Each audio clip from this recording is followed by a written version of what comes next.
For more than 20 years, CTV has captured the moments that matter in our community. From our studios in St. Clair, you're watching Focus with Paul Dingeman. Well, hello again. My name is Paul Dingeman. Nice to have you along to the first edition of Focus in the month of March. And we've got an exciting show for you. We've got an expert who came all the way from Rochester, Michigan. That's a beautiful spot, and he came all the way over here to tell us about a wonderful thing that's coming up.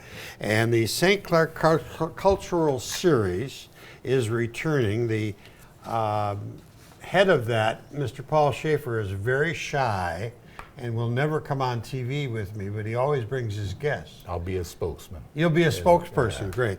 Well, we want to meet Don Ross. Pleasure, welcome Paul. to the Focus set. Nice to see you, sir.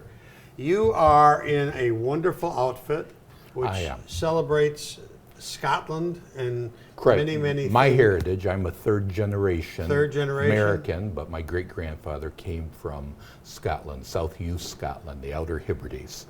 So I'm actually wearing a hunting Ross, my family tartan today. Wonderful, wonderful. Could you stand for a minute? Yeah. And we'll let everybody get to see the tartan. Yep. What the thing in the middle there? This is called a sporran, S-P-O-R-R-A-N, and it is because of the kilt, no pockets. It was actually designed to carry food. They say oats like or whatever. It would open. Yeah, it was the first fanny pack. Yes, back then. yes. Now it keeps cell phones. Oh yeah. But back in the day when they had to travel and carry food, they really put their food in there. It's just a wonderful outfit, and it's been, celebrated for so many years in so many places, and the parades are always wonderful. Give me a Reader's Digest version of what a bagpipe is and how it works. Well, bagpipe, there's actually more than 20 different varieties of bagpipes. But when you think of the word bagpipe, this bagpipe comes to mind. It's called the Great Highland Bagpipe. Okay. And it's been in this form for about 200 years. Only 200? Yes. The original bagpipe they found is in a BC period and almost the Egyptian era of things. They have small little carvings of an individual playing with a pipe, a flute, and a bag attached, which they were thinking could have been a sheepskin, sheep's bladder, that way. And that was the earliest signs, and that's BC. And it got developed. They figured that the Roman Empire, traveling and conquering everywhere, came to Scotland and Ireland, and this got developed. It's a bag that is a reservoir that holds the air. There's a blowpipe. The chanter melody part does there's 9 notes, no sharps or flats, and then this has what they call 3 drones that rest on my shoulder, and that's the harmony melody part of the bagpipe, and you tune that as a chord. It's a woodwind instrument and actually has 4 reeds in it. Yeah. Just amazing. It's a unique instrument because it's the only instrument I know of that you don't learn on. Nobody hands you this, Paul, and says, go at it. You actually learn on like a little recorder. It's called a practice chanter. Wow. So rather than spending $2,000 on getting the bagpipe to see if you like it, you can spend $100 on this practice chanter. Now that I've never heard before. Yeah. That's wonderful, wonderful. And that's something you keep your whole career because that's where you learn your music on it. Yeah. The bagpipes were used in war or for celebration or for what yes, absolutely, what purpose? both, yeah. It was actually celebration, families, a lot of it in the Highlands. They wrote music for it because they were out watching sheep, and they record events, weddings and battles and this, and they had their own classical music called pibroch. Nothing was written down, it was actually sung to one another. And then it became used in battle.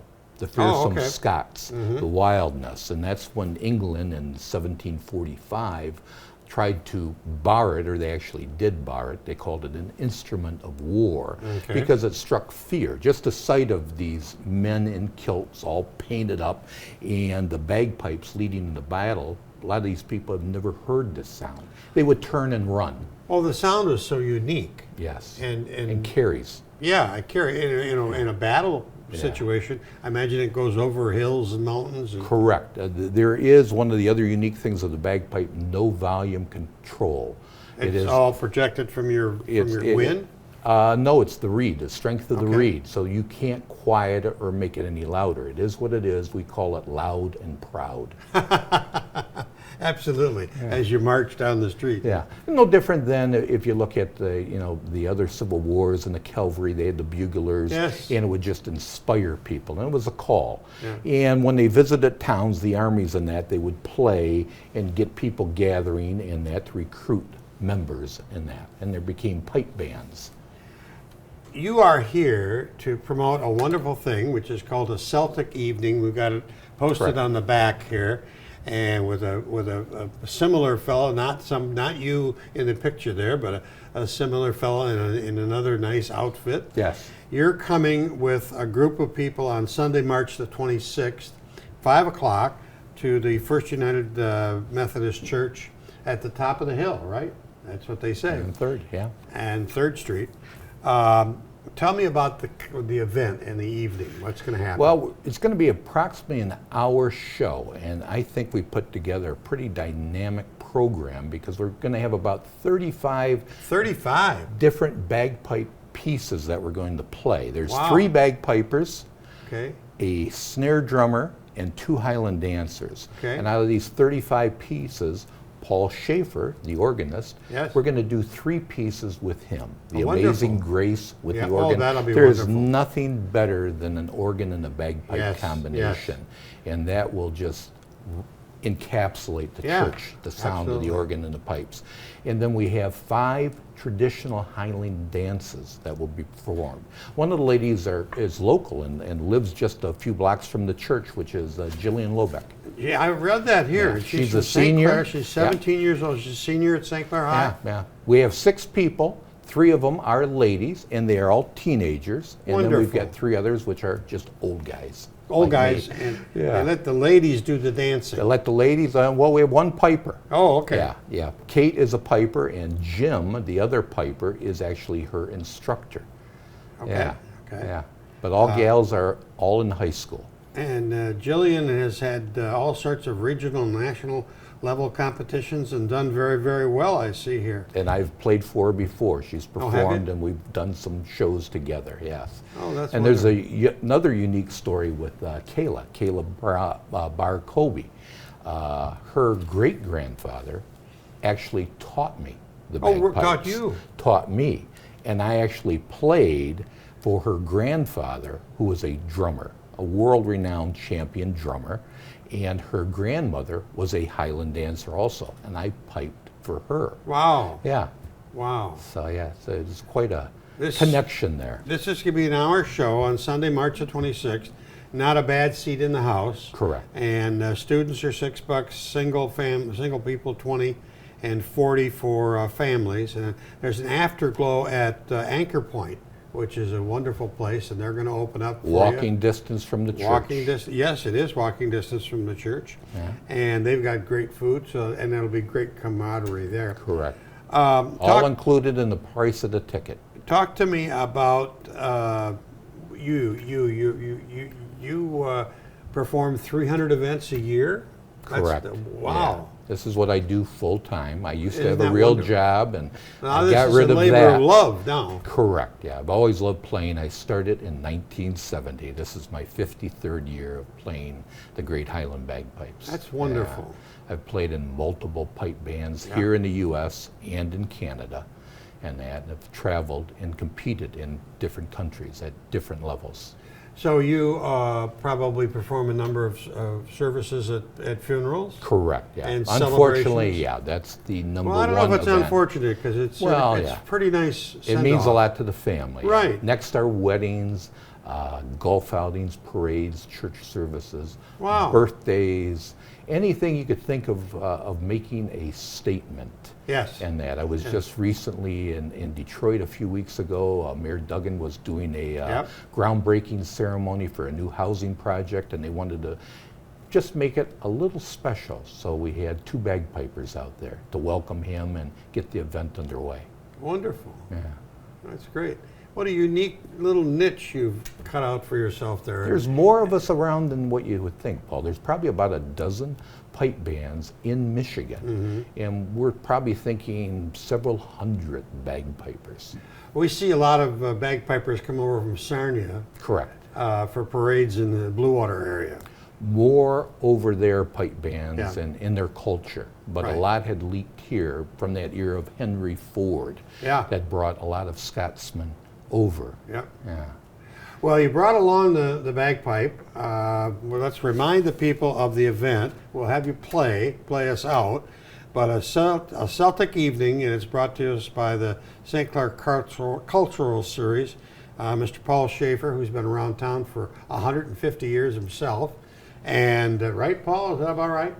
We're going to get him on the TV one of these days. Paul is our organist, and he'll be doing those pieces, and it's phenomenal. And where the tickets are only available at the door, right, Paul? Yeah. Okay, and then the afterglow is included, so it's Sunday, March 26th, coming up 5 o'clock. Plenty of seating and plenty of wonderful music. Let's hear you play. We'll give you a little Scotland the Brave, one of the Okay, most very good. recognizable tunes. Let me get on my Glengarry. Yes. Be properly dressed. Glengarry has some significance too. Just a different that he is wearing a Busby, Okay. a Glen, and then they have a Balmoral, kind of a tam. Okay, here we go.